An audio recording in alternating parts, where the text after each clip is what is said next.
நான் இன்றைக்கு ஒரு 2 காரியத்தை சொல்றேன்.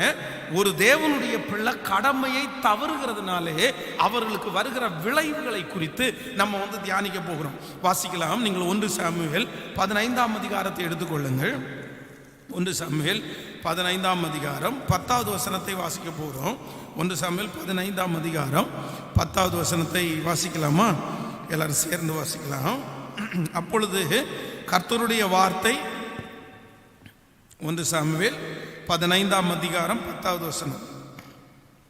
அப்பொழுது கர்த்தருடைய வார்த்தை சாமுவேலுக்கு உண்டாகி அவன் சொன்னது, நான் சவுலை ராஜாவாக்கினது எனக்கு மனஸ்தாபமாய் இருக்கிறது. அவன் என்னை விட்டு திரும்பி என் வார்த்தைகளை நிறைவேற்றாமல் போனான் என்றான். அப்பொழுது சாமுவேல் மனம் நொந்து முழுதும் கர்த்தரை நோக்கி கூப்பிட்டான். மறுநாள் அதிகாலமே சாமுவேல் சவுலை சந்திக்க போனான். அப்பொழுது சவுல் கார்மேலுக்கு வந்து தனக்கு ஒரு ஜெயஸ்தம்பம் நட்டி பின்பு பல இடங்களில் சென்று கில்காலுக்கு போனான் என்று சாமுவேலுக்கு அறிவிக்கப்பட்டது. சாமுவேல் சவுலிடத்திற்கு போனான். சவுல் அவனை நோக்கி, நீர் கர்த்தரால் ஆசீர்வதிக்கப்பட்டவர், கர்த்தருடைய வார்த்தையை நிறைவேற்றினேன் என்றான். அதற்கு சாமுவேல், அப்படியானால் என் காதுகளில் விழுகிற ஆடு மாடுகளின் சத்தமும் எனக்கு கேட்கிற மாடுகளின் சத்தமும் என்ன என்றார். அதற்கு சவுல், அமலேக்கியரிடத்திலிருந்து அவைகளை கொண்டு வந்தார்கள். ஜனங்களின் ஆடு மாடுகளில் நலமானவைகளை உம்முடைய தேவனாகிய கர்த்தருக்கு பலியிடும்படிக்கு தப்ப வைத்தார்கள், மற்றவைகளை முற்றிலும் அழித்து போட்டோம் என்றார்.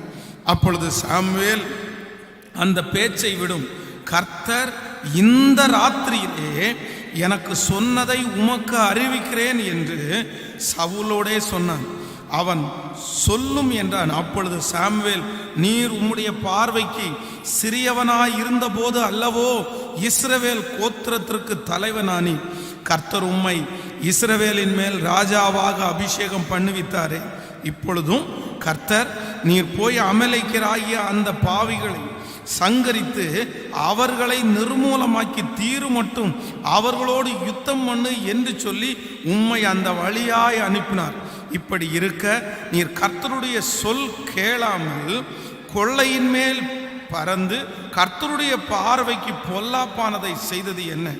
சவுல் சாமுவேலை நோக்கி, நான் கர்த்தருடைய சொல்லை கேட்டு கர்த்தர் என்னை அனுப்பின வழியாய் போய் அமலேக்கியனின் ராஜாவாகிய ஆகானை கொண்டு வந்து அமலேக்கியரை சங்காரம் பண்ணினேன். ஜனங்களோ உம்முடைய தேவனாகிய கர்த்தருக்கு கில்காலிலே பலியிடுவதற்காக கொள்ளையிலே சாபத்தீடாகும் ஆடு மாடுகளிலே பிரதானமாய் பிடித்து கொண்டு வந்தார்கள் என்றான். அதற்கு சாமுவேல், கர்த்தருடைய சத்தத்திற்கு கீழ்ப்படுகிறதை பார்க்கிலும் சர்வாங்க தகன பலிகளும் கர்த்தருக்கு பிரியமாய் இருக்குமோ, பலியை பார்க்கிலும் கீழ்ப்படிதலும் ஆட்டுக்கடாக்களின் நினத்தை பார்க்கிலும் செவி கொடுத்தலே உத்தமம். ரெண்டகம் பண்ணுதல் பில்லிசூனிய பாவத்திற்கும் முரட்டாட்டம் பண்ணுதல் அவபக்திக்கும் விக்கிரக ஆராதனைக்கும் சரியா இருக்கிறது. நீ கர்த்தருடைய வார்த்தையை புறக்கணித்தபடினாலே அவர் உம்மை ராஜாவாய் இராதபடிக்கு புறக்கணித்து தள்ளினார் என்றார். அல்லேலூயா. கவனமா எல்லாரும் கவனிங்க.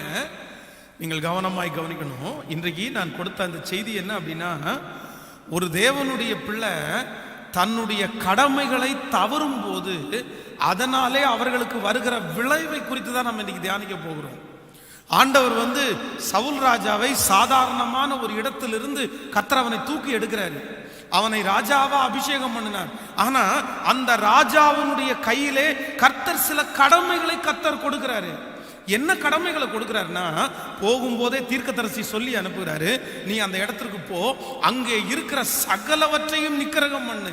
அங்கே இருக்கிற ஜனங்கள் மகா பெரிய கொடிய பாவிகளாய் இருக்கிறார்கள், அதிலே ஒன்றையும் நீ மிச்சம் வைக்க வேணாம் அப்படின்னு ஆண்டவர் சாமுவேலிடத்துல பேசி சாமுவேல் சவுலை சொல்லி அனுப்புவார்.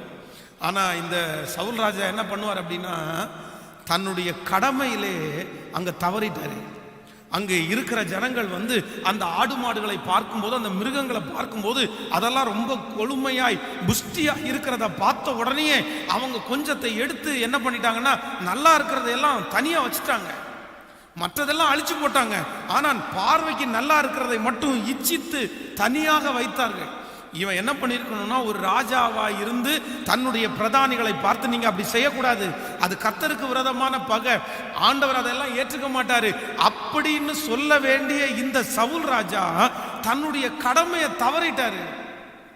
கடமையை தவறினதற்காக வேதம் சொல்லுது, அவருக்கு கிடைச்ச ஒரு மிகப்பெரிய பனிஷ்மெண்ட் என்ன தெரியுமா? தன்னுடைய ராஜ்ய பாரத்தை அவன் இழந்து விட்டான். அப்படின்னா தன்னுடைய ஸ்தானத்தை அவன் இழந்துட்டான். நிறைய பேர் என்கிட்ட சொல்றதை கேட்டிருக்கிறேன். அதான், தன்னுடைய மனைவி என்னுடைய வீட்டை விட்டு போயிட்டாங்க, என்னுடைய கணவனார் என்னுடைய வீட்டை விட்டு போயிட்டாங்க. இப்படி குடும்பத்திலே இருக்கிற நிறைய பிரச்சனைகளுக்கு நான் சொல்றேன், காரணம் வேற எதுவுமே காரணம் இல்லைங்க. எந்த கணவனார் தன்னுடைய குடும்பத்திலே செய்ய வேண்டிய கடமைகளை தவறுகிறாரோ, எந்த மனைவி தன்னுடைய குடும்பத்திலே செய்ய வேண்டிய கடமைகளை தவறுகிறார்களோ, அவர்களுடைய வாழ்க்கையிலே சில நேரங்களில் அவருடைய ஸ்தானங்களை இழக்க வேண்டிய ஒரு சூழ்நிலை உண்டாகும்.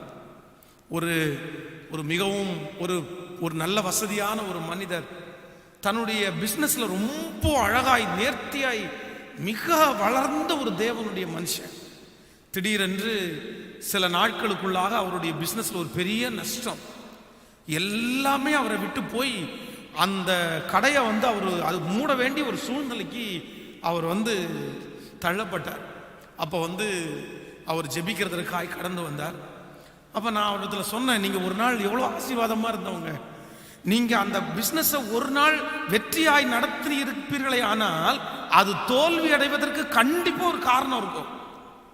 நீங்கள் ஆண்டவருக்கு விரோதமாக ஏதாவது பண்ணீங்களா, இல்லைன்னா உங்களுடைய காரியத்தில் ஏதாவது தவறி இருக்கீங்களா அப்படின்னு அவரிடத்துல பேசும்போது அவர் ஒரே ஒரு வார்த்தை சொன்னார், பாஸ்டர், என்னுடைய மாமாவுடைய பையன் அப்படின்னு நினச்சி ஒருத்தனை உட்கார வச்சது மட்டும்தான் பாஸ்டர் தப்பு. அவருடைய சொந்தக்காரங்க ஒரு பையன், ஊரில் இருக்கிற ஒரு பையன், கல்லாப்பட்டியில் எப்பவுமே இவர் தான் நின்று அந்த பிஸ்னஸை பார்த்து இருந்தவர்.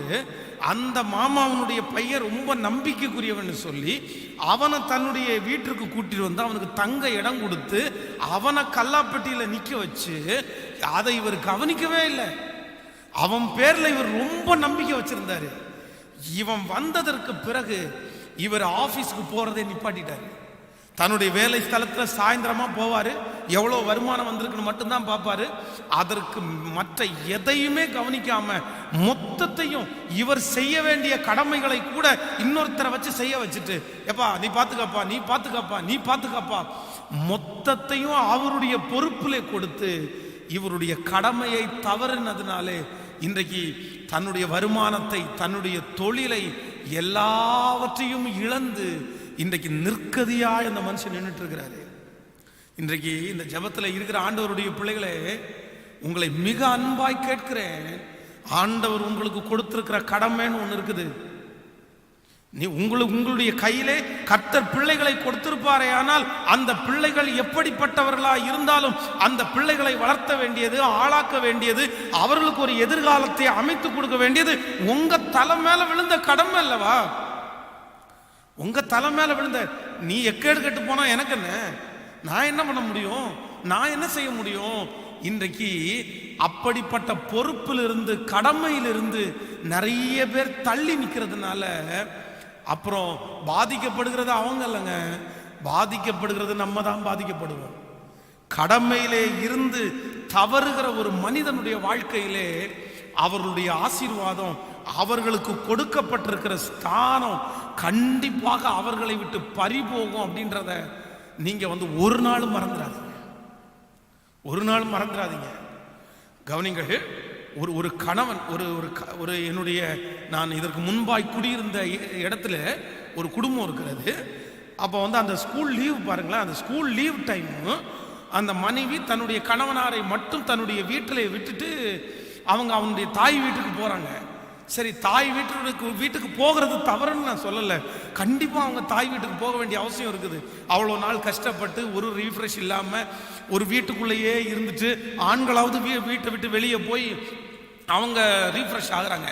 ஆனால் மனைவிக்கு அப்படி அல்ல, வீட்டுக்குள்ளே இருக்கிறதுனால அவர்களுக்கு ஒரு ரீஃப்ரெஷ் தேவை. ஆனால் அவர்கள் வந்து ஒரு 5 நாள் ஒரு 4 நாள் இருந்துட்டு அம்மா வீட்டில் இருந்துட்டு திரும்பி வந்துட்டாங்கன்னா பரவாயில்ல. கிட்டத்தட்ட ஸ்கூல் லீவ் விட்டதுலேருந்து திரும்ப அகைன் ஸ்கூல் திறக்கிற வரைக்கும் அவங்க அந்த வீட்டுக்கு வரவே இல்லை. நான் அவரை பார்த்து சொன்னேன், என்ன பிரதர் நீங்கள் இன்னும் அவங்கள கூப்பிடாமல் இருக்கிறீங்க, ஏன் அவங்க இன்னும் வராமல் இருக்கிறாங்க? இல்லை அவங்க கொஞ்ச நாள் ஜாலியாக இருக்கட்டும் அப்படின்னு. நான் உங்களுக்கு உண்மையாய் பலிபீடத்திலிருந்து நான் சொல்கிறேன், ஓப்பனாக சொல்கிறேன், திரும்பி வரும்போது அவங்க அந்த ஸ்கூல் லீவ் முடிச்சுட்டு திரும்பி வரும்போது அவங்க இருக்க வேண்டிய ஸ்தானத்தில் இன்னொருத்தர் வந்துட்டாங்க. அவங்க இருக்க ஸ்தானத்தில் இன்னொருத்தர் வந்துட்டாங்க. அப்போ நம்முடைய கடமைகளை நாம் செய்வதற்கு தவறும் போது ஆரம்பத்தில் உங்களுக்கு தெரியாது, என் கணவனை மாதிரி யாரும் இல்லை, என் மனைவியை மாதிரி யாரும் இல்லை, என் பிள்ளைகளை மாதிரி யாரும் இல்லை, என் வேலைக்காரங்களை மாதிரி யாரும் இல்லை, என்னுடைய மேனேஜரை மாதிரி யாரும் இல்லை அப்படின்னு நீங்கள் 100% அவர்களை நம்பலாம். ஆனால் ஒன்றை நினைத்துக் கொள்ளுங்கள், அவர்களை நம்ப வேண்டாம் என்று சொல்லவில்லை. ஆனால் நீங்கள் செய்ய வேண்டிய கடமையை செய்யாமல், நீங்கள் செய்ய வேண்டிய பொறுப்புகளை நீங்கள் செய்யாமல் இன்னொருத்தருடைய கரத்திலே கொடுத்து விட்டு நீங்கள் அதிலிருந்து எழும்பு போவீர்களே ஆனால் சில நேரங்களில் ஆண்டவர் உங்களோட பேசுகிறார். உங்களுக்கு உங்களுடைய ஸ்தானத்தை நீங்க இழக்க வேண்டிய ஒரு சூழ்நிலைக்கு நீங்க தள்ளப்படுவீங்க. ரொம்ப கேர்ஃபுல்லா இருக்க வேண்டியது என்ன அப்படின்னா, ஆண்டவரே எனக்கு ஒரு கிருபையை கொடுங்க, என்னுடைய கடமையில நான் ஒரு நாள் என்ன பண்ணிடக்கூடாதுன்னா தவறிடவே கூடாது. எத்தனை பேர் ஆமோதிக்கிறீங்க? கைகளை எல்லாரும் மேலே வானத்துக்கு நேராக உயர்த்தி ஆண்டவரிடத்தில் சொல்லுங்க, ஆண்டவரே எனக்கு ஒரு கிருபை வேண்டும், நான் என்னுடைய கடமையில உண்மையா இருக்க சொல்லுங்க. எல்லாரும் இருதயத்தின் ஆழத்திலிருந்து சொல்லுங்க, ஆண்டவரே என்னுடைய கடமைகளிலே எனக்கு கொடுக்கப்பட்டிருக்கிற அந்த பொறுப்புகளிலே நான் உண்மையா இருக்கக்கூடிய ஒரு கிருபையை எனக்கு தாரும் ஆண்டவரே, எனக்கு தாரும் ஆண்டவரே. ஹல்லேலூயா. கைகளை அசைத்து ஒரு ஹல்லேலூயா சொல்லுங்கள். ஆமென். அதான் சில பிள்ளைகள் வாலிப பிள்ளைகள் வீட்டிலிருந்து தாய் தகப்பனிடத்திலிருந்து பணத்தை வாங்கி கொண்டு போய் ஹோட்டலில் சாப்பிட்றது இன்னைக்கு ரொம்ப வழக்கமாயிருச்சு. நான் ஹோட்டலில் சாப்பிட்றது தவறு அப்படின்னு சொல்ல வரல. இன்னைக்கு காசை வாங்கிட்டு போய் பல ஆயிரங்களை பிள்ளைகள் ஹோட்டலில் சாப்பிட்டுருக்காங்க.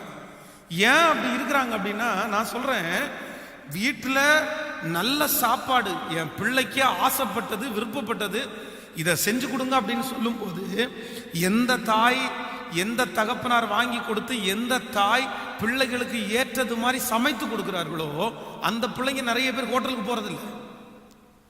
ஆனா ஆசைப்பட்டதை சாப்பிடணும்னு சொல்லும் போது நிறைய பிள்ளைகளுடைய கையில அம்மா அப்பா என்ன பண்ணிடுறாங்க தெரியுமா, பணத்தை கொடுத்து நீ போய் ஹோட்டலில் தின்னுட்டு வா அப்படின்றாங்க. நீ போய் சாப்பிட்டு வந்துருப்பா. நீங்கள் உடல்நிலை சரியில்லாதவர்களா இருந்தா பரவாயில்ல, எனக்கு உடம்பு சரியில்லை பாஸ்டர், நான் ரொம்ப ஏஜ்டா இருக்கேன், எனக்கு ஹெல்த் சரியில்லை, நான் வீட்டில் நான் நினைக்கிற மாதிரி சமைக்க முடியாது, ஸோ அதனால அந்த அண்டர்ஸ்டாண்டிங் உங்களுக்கு பலன் இருக்குது, உங்களுக்கு சத்துவம் இருக்குது. ஆனா டிவி பார்க்கணுன்றதற்காக நாடகம் பார்க்கணுன்றதற்காக உங்களுடைய வேலையில செய்யணும், நீங்க தூங்கணுன்றதற்காக உங்களுடைய சௌரியத்திற்காக தன்னுடைய கடமையின் பேரிலே சரியா இல்லாதவர்கள் உங்கள் ஸ்தானத்தை இழந்து விடுவீர்கள், வெகு சீக்கிரத்தில் இழந்து விடுவீர்கள். கணவன் ஒரு வீட்டில் ஒரு கணவனார் இருக்கிறார் அப்படின்னா கணவனுக்கென்று ஒரு ஸ்தானம் இருக்கு பிரதர். தகப்பனாரே உங்களுக்கென்று ஒரு ஸ்தானம் இருக்குது, உங்களுக்கென்று ஒரு வேலை இருக்கிறது, உங்களுக்கென்று ஒரு பொறுப்பு இருக்கிறது. அந்த பொறுப்புல நீங்க ஒரு நாளும் தவறிடக்கூடாது. நான் எவ்வளவு பெரிய ஊழியக்காரனா இருக்கலாம், ஆயிரக்கணக்கான ஜனங்கள் என்னுடைய ஊழியத்திலே ஆசீர்வதிக்கப்படலாம், நான் கண்டினியூவா ஊழியம் செய்து கொண்டே இருக்கலாம், பிரயாணம் பண்ணி கொண்டே இருக்கலாம். ஆனால் ஒன்றை மட்டும் நான் மறந்துவிடக் கூடாது, நான் ஊழியத்திலே எவ்வளவு என்னுடைய கடமையிலே சரியா இருக்கிறேனோ அதே போல என்னுடைய குடும்பத்திலையும் எனக்கென்று ஒரு சில கடமை இருக்குது. என் மனைவிக்கு செய்ய வேண்டியது, என் பிள்ளைகளுக்கு செய்ய வேண்டியது, என் குடும்பத்திற்கென்று ஒரு சில கடமை இருக்கிறது. இந்த கடமையிலே நான் தவறுவேனே ஆனால் வெகு சீக்கிரத்தில் என் குடும்பத்தை நான் இழந்துருவேங்க, என் குடும்பத்தை நான் இழக்க வேண்டிய சூழ்நிலை வந்துடும். அதனால நம்ம மிகவும் கவனமா இருக்க வேண்டியது, ஆண்டவரே என் கடமையில நான் உண்மையா இருக்கிறதற்கு எனக்கு பலன் தாரு. கையை உயர்த்தி ஹல்லேலூயா சொல்லுங்க. உங்க கையில் ஆண்டவர் பொறுப்பு கொடுத்துருக்கிறாரா? உங்களை ஆண்டவர் தலைவனா நியமிச்சிருக்கிறாரா? உங்க கையின் கீழே கொஞ்சம் பேர் இருக்கிறாங்களா? நீங்க எவ்வளவு கஷ்டமா இருந்தாலும் நீங்க தயவு செய்து உங்களை அன்பாய் கேட்கிறேன், சோம்பேறித்தனத்துக்கு இடம் கொடுக்காதீங்க. சோம்பேறித்தனத்துக்கு இடம் கொடுக்காதீங்க. மாமிசம் பலவீனம் உள்ளதுதான், ஆனால் ஆவி உற்சாகம் உள்ளது. ஆண்டவரிடத்தில் பலத்தை கேட்டு உங்க கையில ஆண்டவர் ஒரு பொறுப்பை கொடுத்திருப்பாரே, ஆனால் நான் நம்புறேன் அந்த பொறுப்பை செய்யக்கூடிய சகல பலத்தையும் கர்த்தர் உங்க கையில கொடுக்காம இருக்கவே மாட்டாரு. நீங்களா அதை அவாய்ட் பண்ணாலே தவிர, உங்களுடைய சோம்பேறித்தனத்தினால ஒருவேளை அந்த காரியம் நடக்காம போகுமே தவிர, உங்க சோம்பேறித்தனத்தினால நடக்காது. உங்க சோம்பேறித்தனத்தினால தான் நீங்க போய் நிற்க முடியாது தவிர, கர்த்தர் உங்களுக்கு பலன் தராம இருக்கவே மாட்டாரு. ஸோ நீங்க நம்பர் 1 முதலாவதாக அறிந்து கொள்ள வேண்டிய ஒரு மிகப்பெரிய சத்தியம், நம்முடைய கடமையில நம்ம தவறிட்டோம்னா நமக்கு வருகிற முதல் விளைவு என்ன அப்படின்னா, நம்முடைய தலை மேல கர்த்தர் கொடுக்கிற பொறுப்புகளை நம்ம வெகு சீக்கிரத்தில் என்ன பண்ணிடுவோம் அப்படின்னா இழக்க வேண்டிய ஒரு சூழ்நிலை உண்டாகும். ஹல்லேலூயா. கைகளை உயர்த்தி ஒரு ஹல்லேலூயா சொல்லுங்க.